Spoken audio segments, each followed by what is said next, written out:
സ്ത്രീകൾക്കെതിരെയുള്ള അധിക്ഷേപങ്ങൾക്കും cyber ആക്രമണങ്ങൾക്കും എതിരെ പെൺപ്രതിരോധം എന്ന പേരിലാണ് CPIM പറവൂർ ഏരിയ കമ്മിറ്റി പരിപാടി സംഘടിപ്പിച്ചത്.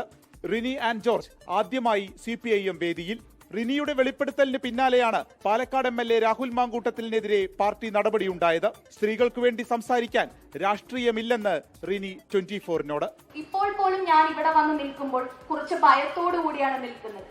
കാരണം വീണ്ടും ഇത് വെച്ച് അവരിനി എന്തെല്ലാം കഥകൾ പ്രചരിപ്പിക്കുമെന്ന ഒരു മാനസികമായൊരു ഭയമുണ്ട്.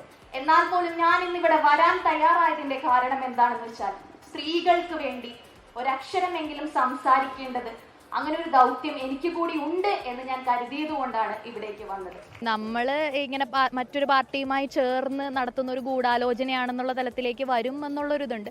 എനിക്ക് സംസാരിക്കാനുള്ള വേദികൾ ഉണ്ടാകുമ്പോൾ സ്ത്രീകൾക്ക് വേണ്ടി സംസാരിക്കണം എന്നുള്ളതാണ്. അതിന് പിന്നെ പാർട്ടി എന്നുള്ളതല്ല. അതുപോലെയാണ് ഈ വേദിയിൽ വന്നത്. അല്ലാതെ പ്രത്യേകിച്ചൊരു രാഷ്ട്രീയം എന്ന് ചിന്തിച്ചിട്ടല്ല ഈ വേദിയിൽ വന്നത്. സമീപകാലത്ത് സൈബർ ആക്രമണങ്ങൾക്ക് വിധേയയായ CPIM നേതാവ് KJ ഷൈൻ റിനിയെ പാർട്ടിയിലേക്ക് ക്ഷണിച്ചു. റിനിയെ കൂടി സ്വാഗതം ചെയ്യാണ്. റിനിയെ പോലുള്ള സ്ത്രീകൾ ഞങ്ങളോടൊപ്പം ചേരണം, ഈ പ്രസ്ഥാനത്തോടൊപ്പം ചേരണം എന്ന് ആഗ്രഹം പ്രകടിപ്പിച്ചുകൊണ്ട് റിനിക്ക് സ്വതന്ത്രമായി തീരുമാനമെടുക്കാട്ടോ. എങ്കിലും തിരിച്ചറിവുണ്ടാകുന്ന സമയം ഞങ്ങൾ ഹൃദയപൂർവ്വം സ്വാഗതം ചെയ്യുന്നു.